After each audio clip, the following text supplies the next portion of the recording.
Welcome to our CNA practice test video.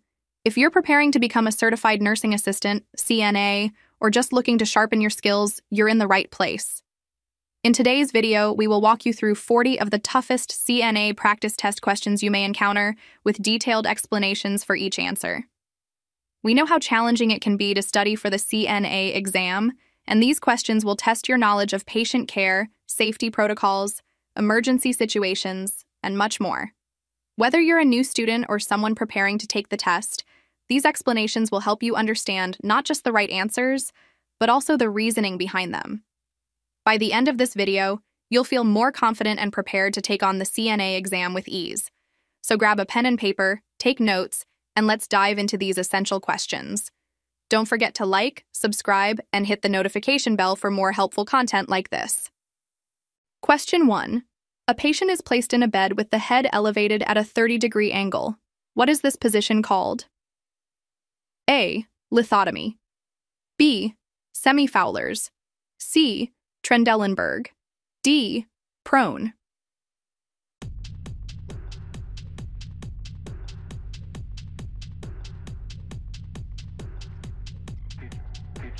Answer: B. Semi-Fowler's explanation. The semi-Fowler's position involves raising the head of the bed to about 30 degrees. It is commonly used for patients who have respiratory problems or are recovering from surgery.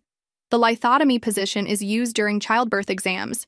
Trendelenburg is used for shock management, and prone is for patients who need to be positioned face down.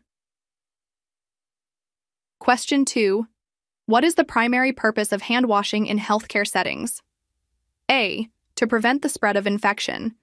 B. To prevent the transmission of bodily fluids. C. To reduce the chance of spreading viruses. D. To maintain cleanliness and hygiene. Answer: A. To prevent the spread of infection. Explanation: hand washing is critical to prevent the transmission of harmful microorganisms that can cause infections. This is the most effective way to prevent the spread of infection in healthcare settings. While cleanliness is important, preventing infection is the main goal. Question 3. Which of the following is a normal finding in a patient's vital signs? A. Blood pressure of 160 over 90 millimeters of mercury. B. Heart rate of 90 beats per minute.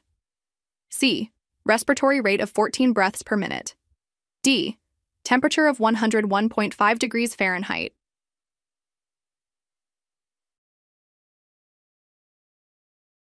Answer: C. Respiratory rate of 14 breaths per minute.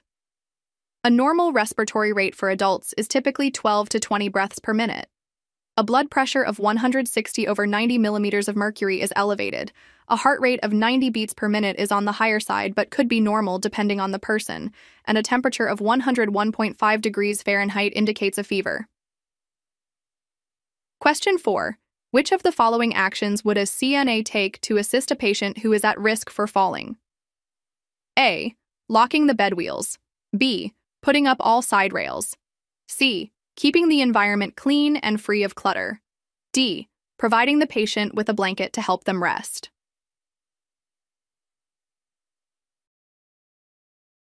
Answer: C. Keeping the environment clean and free of clutter. Explanation: a clean and clutter-free environment reduces the risk of a fall. While locking bed wheels is important for safety, side rails should not be used indiscriminately because they can pose a fall risk if the patient tries to climb over them. A blanket is not specifically related to fall prevention. Question 5. What is the most important action when performing CPR on an adult? A. Performing rescue breathing first. B. Administering chest compressions. C. Checking for a pulse. D. Calling for help first.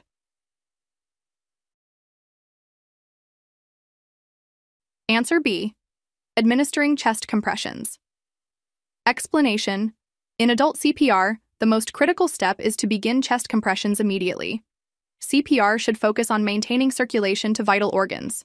Rescue breathing should be provided after chest compressions, and help should be called, but starting chest compressions is the most crucial. Question 6. A patient is confused and asking for help but becomes combative when you try to assist. What is the best course of action? A. Restrain the patient to prevent injury. B. Call for help from other healthcare professionals. C. Leave the patient alone to calm down. D. Attempt to reason with the patient firmly.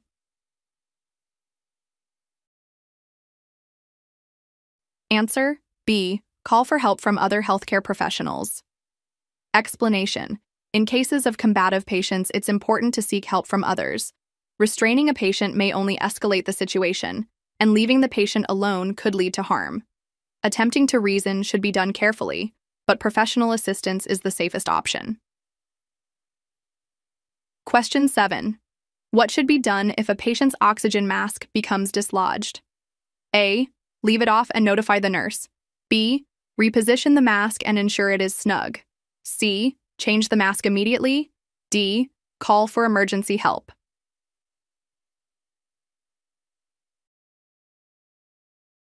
Answer: B.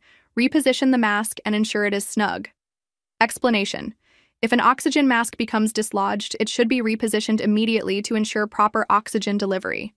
If there are concerns about the mask or if it is malfunctioning, a nurse should be notified. Question 8. What is the proper technique for lifting a patient from a bed to a wheelchair? A.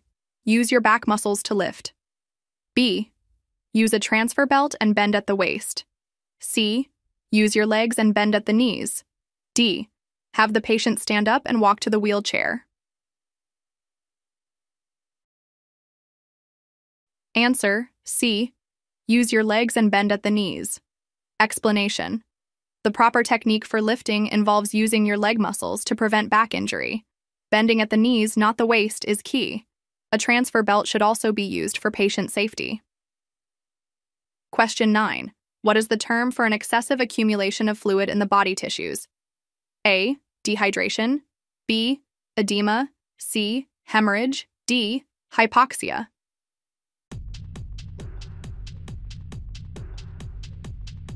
Answer: B. Edema. Explanation: edema refers to the swelling caused by the accumulation of excess fluid in the tissues.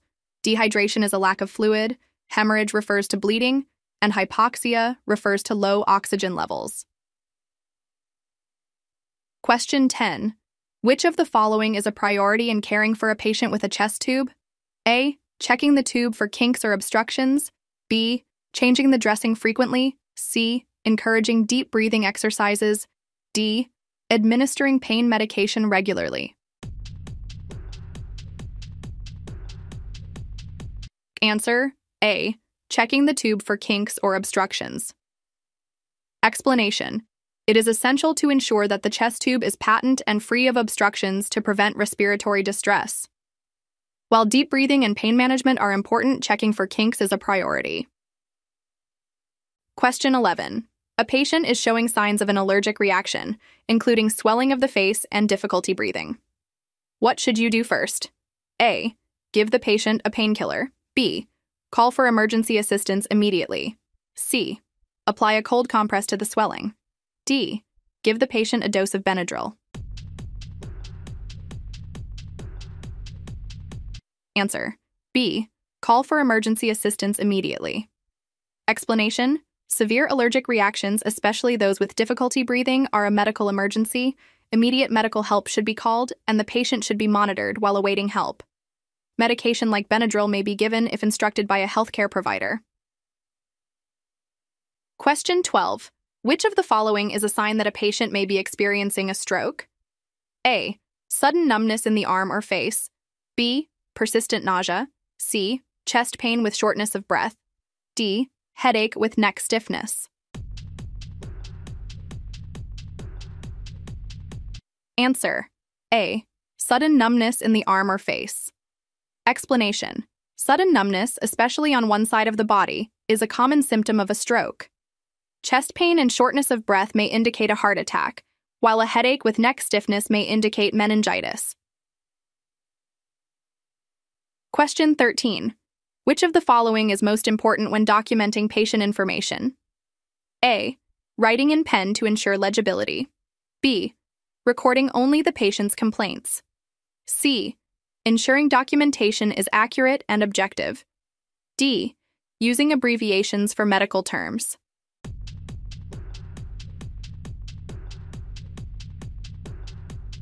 C. Ensuring documentation is accurate and objective. Explanation. Accurate and objective documentation is essential for patient care and legal purposes. Writing in pen may ensure legibility, but it is not the primary concern. Abbreviations should be used with caution to avoid misunderstandings. Question 14. What should be done if a CNA observes a coworker neglecting a patient? A. Ignore the situation, as it is not your responsibility. B. Report the incident to the supervisor immediately. C. Confront the coworker privately. D. Wait to see if the situation improves.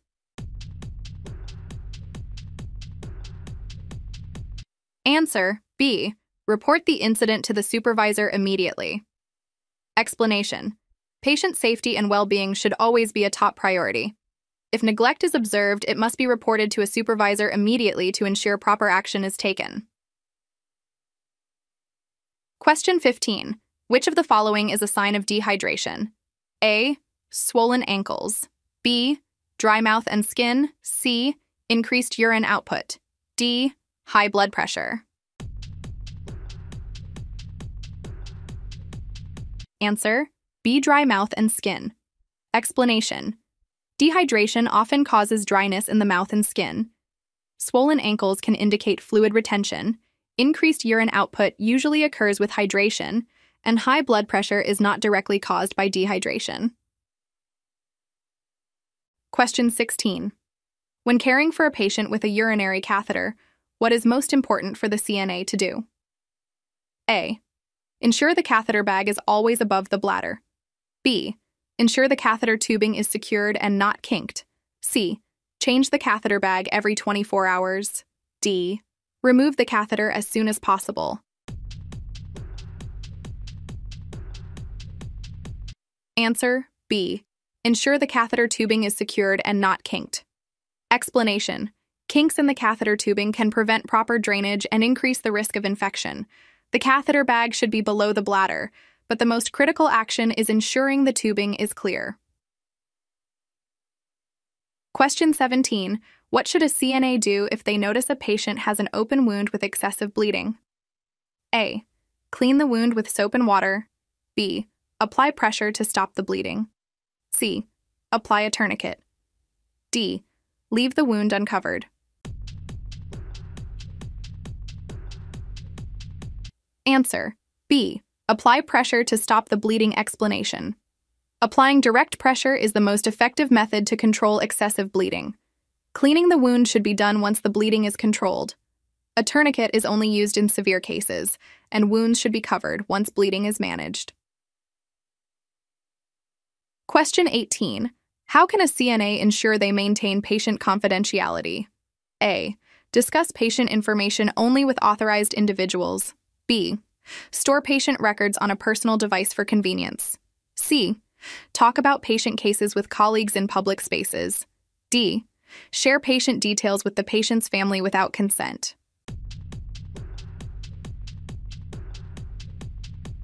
Answer: A. Discuss patient information only with authorized individuals. Explanation. Confidentiality is critical in healthcare. Patient information should only be shared with authorized individuals, and personal devices or public spaces should never be used to discuss sensitive patient data. Question 19. What is the most common cause of a healthcare-associated infection? HAI. A. Improper hand hygiene. B. Using personal protective equipment. C. Antibiotic overuse. D. Unused medical equipment.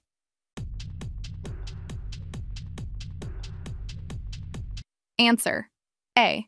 Improper hand hygiene. Explanation. Healthcare-associated infections are most commonly caused by improper hand hygiene, which can transfer harmful pathogens. Antibiotic overuse can lead to resistance, but it is not the most common cause of HAIs. Question 20. A patient is receiving a blood transfusion and begins to feel itchy and has difficulty breathing. What should the CNA do first?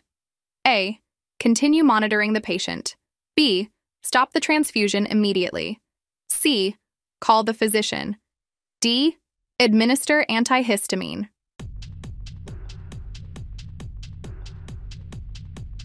Answer: stop the transfusion immediately. Explanation: signs of an allergic reaction or transfusion reaction require immediate cessation of the transfusion to prevent further harm. After stopping the transfusion, the CNA should notify the physician and follow protocols for managing the reaction. Question 21. What should a CNA do before entering a patient's room? A. Knock on the door. B. Enter without permission. C. Announce their presence. D. Turn off the lights.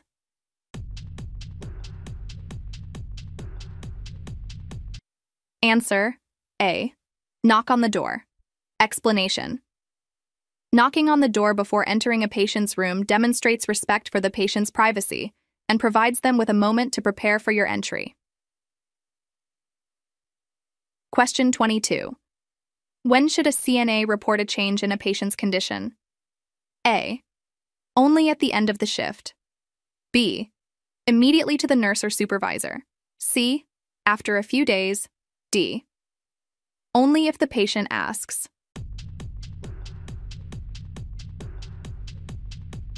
Answer: B. Immediately to the nurse or supervisor. Explanation: reporting changes in a patient's condition immediately ensures that appropriate care is given promptly and prevents complications. Question 23. Which of the following is a sign of hypoglycemia in a diabetic patient? A. Increased thirst. B. Shaking and confusion. C. Excessive urination. D. Blurred vision. Answer: B. Shaking and confusion. Question 24. What is the proper technique to measure a patient's blood pressure? A. Use the stethoscope to listen for the first and last sound. Measure only when the patient is sitting. C. Place the cuff on the patient's wrist. Ask the patient to stand up during measurement.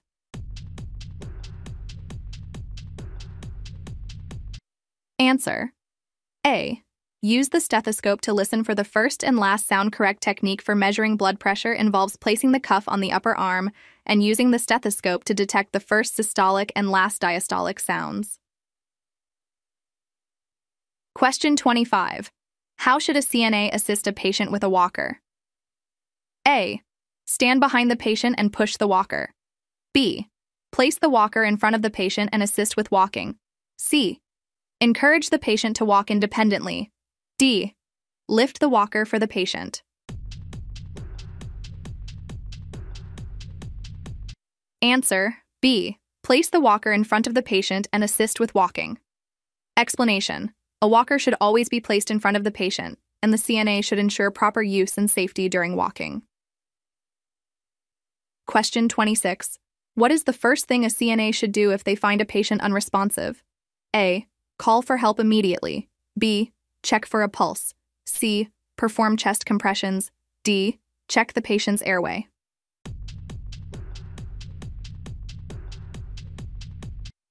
Answer: A. Call for help immediately. Explanation: when encountering an unresponsive patient, the first step is to call for help to initiate emergency response procedures.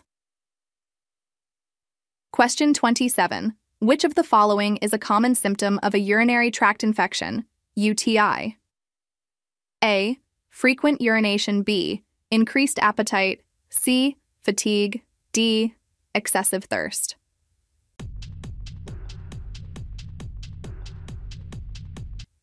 Answer: A. Frequent urination. Explanation: frequent urination, burning sensation during urination, and cloudy urine are common signs of a UTI. The question. 28. What is the proper procedure for performing a bed bath for a patient? A. Start with the feet and work upwards. B. Ensure the water temperature is comfortable. C. Use soap that is harsh on the skin. D. Leave the patient alone during the bath.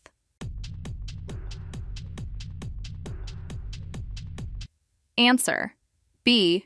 Ensure the water temperature is comfortable. Explanation: the water temperature should be warm and comfortable to prevent burns or discomfort during a bed bath. Question 29. How should a CNA handle a patient who is in isolation? A.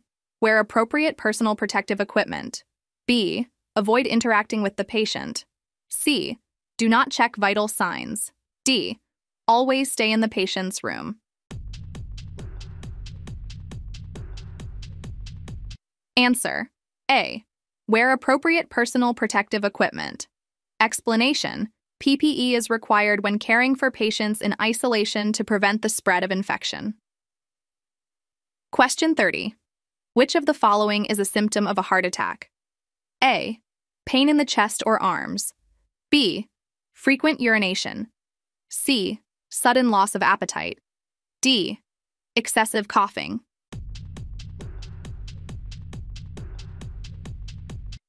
Answer. A. Pain in the chest or arms. Explanation. Chest pain radiating to the arms, neck, or jaw is a classic symptom of a heart attack. Question 31. What is the correct way for a CNA to handle patient medications? A. Administer medications as prescribed. B. Give medications without checking the patient's name. C. Offer the patient medications only when they ask. D. Change the dosage as needed.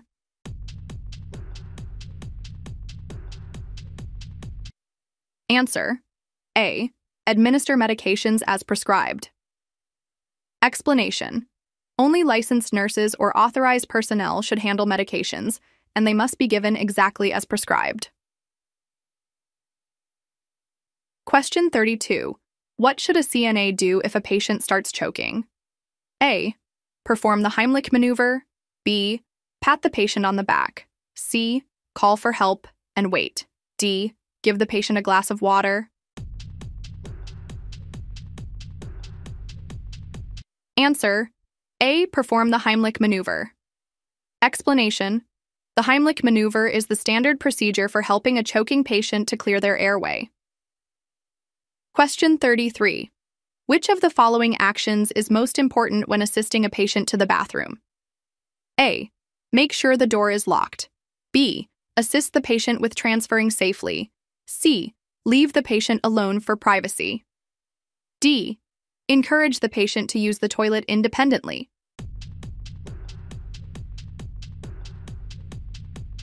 Answer.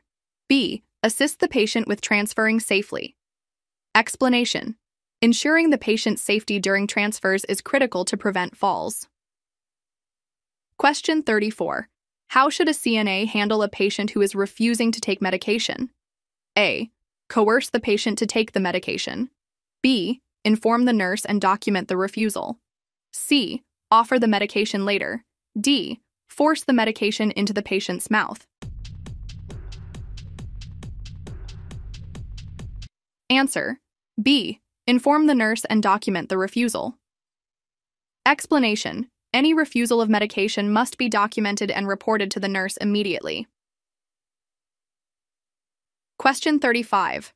What should a CNA do if they notice a patient showing signs of depression? A. Ignore the behavior. B. Offer support and notify the nurse. C. Encourage the patient to talk to family only. D. Suggest the patient stay alone for some time. Answer. B. Offer support and notify the nurse. Explanation. Depression in patients should be addressed promptly. Offering support and notifying the nurse ensures proper care and intervention. Question 36. When transferring a patient with a weak side, which side should move first? A. The weak side. B. The strong side. C. Both sides at the same time. D. It does not matter. Answer. B. The strong side. Explanation. Moving the strong side first provides stability and balance during a transfer. Question 37. How often should a bedridden patient be repositioned to prevent pressure ulcers? A. Every 8 hours. B. Every 4 hours. C. Every 2 hours. D. Once a day. Answer. C. Every 2 hours. Explanation. Repositioning a bedridden patient every 2 hours helps improve circulation and prevent pressure ulcers. Question 38. What is the first step in responding to a fire in a healthcare facility? A. Extinguish the fire. B. Evacuate all patients. C. Activate the fire alarm. D. Rescue patients in immediate danger. Answer: D. Rescue patients in immediate danger. Explanation: the RACE protocol starts with rescuing those in immediate danger, followed by activating the alarm, confining the fire, and extinguishing it if possible. Question 39. What is the correct action for a CNA to take if they accidentally spill a cleaning solution on the floor? A. Wipe it up with a towel. B. Notify housekeeping and block off the area. C. Ignore it and continue working. D. Ask a patient to avoid the area. Answer: B. Notify housekeeping and block off the area. Explanation: spills should be reported to housekeeping, and the area should be marked to prevent falls or exposure to harmful chemicals. Question 40. What is the proper technique for providing oral care to an unconscious patient? A. Use a toothbrush and water. B. Use a soft sponge and avoid excessive water. C. Avoid cleaning the mouth entirely. D. Have the patient rinse their mouth. Answer: B. Use a soft sponge and avoid excessive water. Explanation: oral care for unconscious patients should involve a soft sponge to clean the mouth while avoiding excessive water to prevent aspiration. That wraps up our 40 hardest CNA practice test questions. We hope these detailed explanations have helped clarify any doubts and strengthened your understanding of what to expect on the CNA exam. Remember, preparation is key, and by reviewing these questions, you've taken a big step toward success. Keep practicing, stay confident, and don't forget that every challenge is an opportunity to learn and grow. If you found this video helpful, be sure to like, comment, and subscribe for more CNA tips and practice questions. And if you have any questions or need further explanations, feel free to leave them in the comments. We're here to help. Good luck with your CNA exam, and thank you for watching. You've got this.